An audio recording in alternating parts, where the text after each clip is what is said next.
I was surprised by how good this movie was. I was surprised. I've only heard great things about it. I've only heard great things, but I was still incredibly surprised. I haven't seen all of the Predator movies, but I've seen enough to know that the first one with Arnold was the best one. Okay? Until I saw this one, I haven't seen the latest. I am very curious. But if you haven't seen it, I would say watch it right now. I've only had one problem with this whole film, and that's some of the action sequences are way too dark.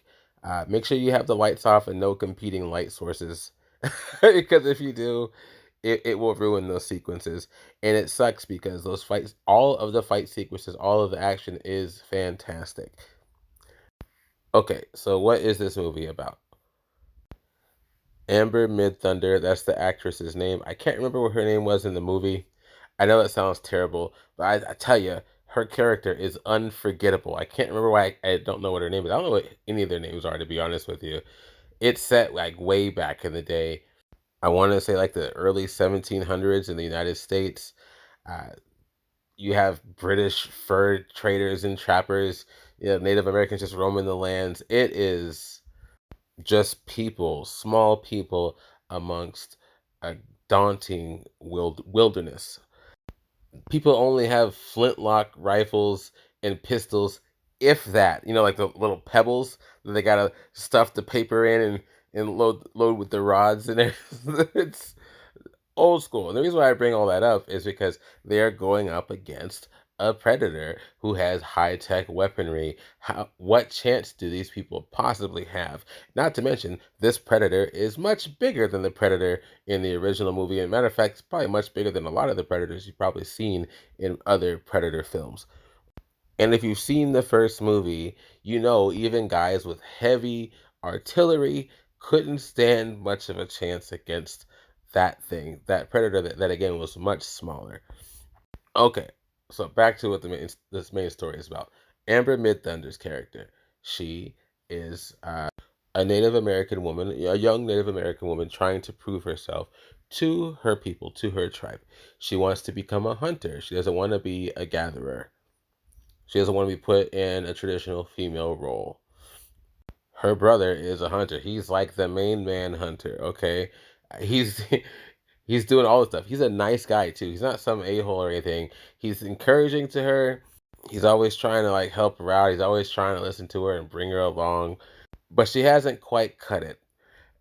Not because she's bad. She just hasn't really had that experience. And what's really cool about this tribe and these people, I don't know how it was. I only see it through the lens of this movie, but you really get the deep impression that this tribe responds to results.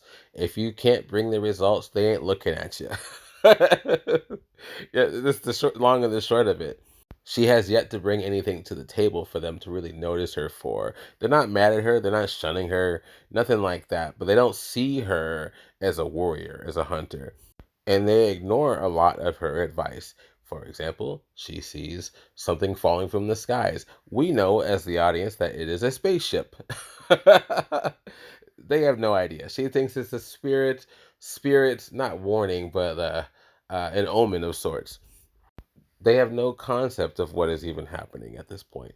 But she sees it right away. There's signs all around when they're out on a hunt, tracks, things being unalived in ways that are just not something that they would normally see. And basically, she has to take it upon herself to deal with it because nobody will believe her. And she feels like this is her chance to get those results. And there are several moments where she witnesses this being, and this being is powerful. This being is not quite as technologically advanced as the ones you have seen in follow-up movies. Yeah, interestingly enough, without ruining too much, it does have that laser thing, but instead of it shooting like a high-powered plasma blaster cannon, it's actually like these metal arrows. Still very deadly, very dangerous. They do have tracking capability, but perhaps not quite as potent as what we are used to. However, this creature is so big, it makes up for that in its physical prowess. It's giant.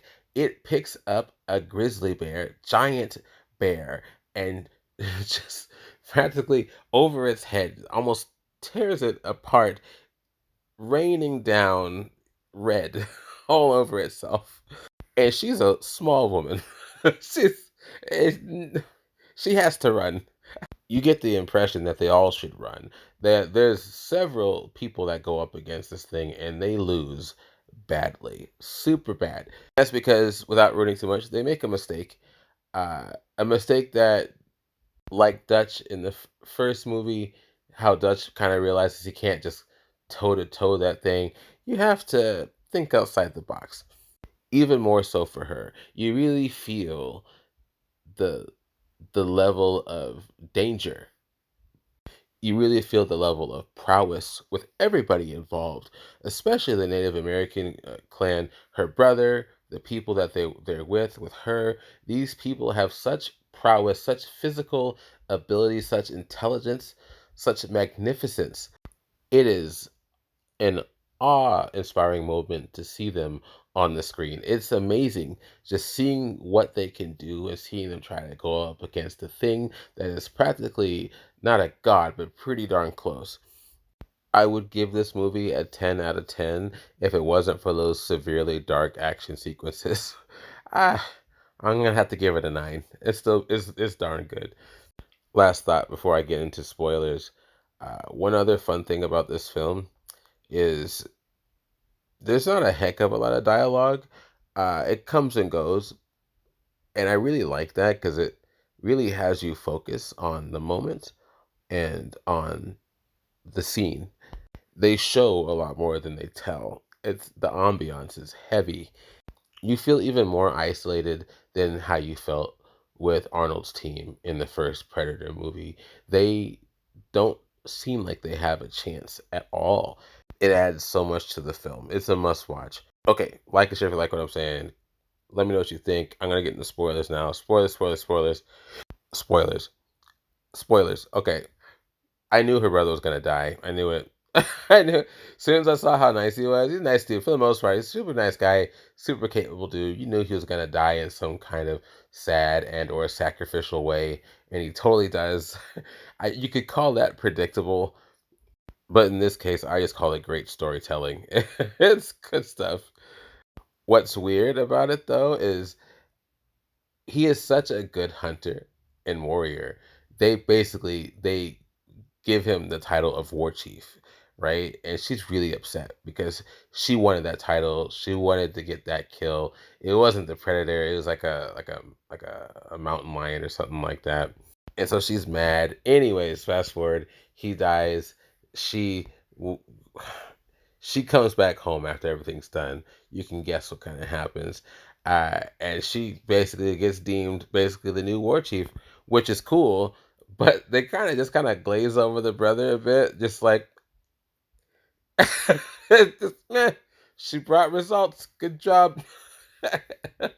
That part felt kind of weird, but again, you have this very incredibly heavy feeling that they very much value that because at the end of the day, and her mother says this, uh, it's about survival. That is the main name of the game. It is not who is the better fighter, warrior, hunter. It is about survival. And boy, oh boy, is she a whiz with that axe.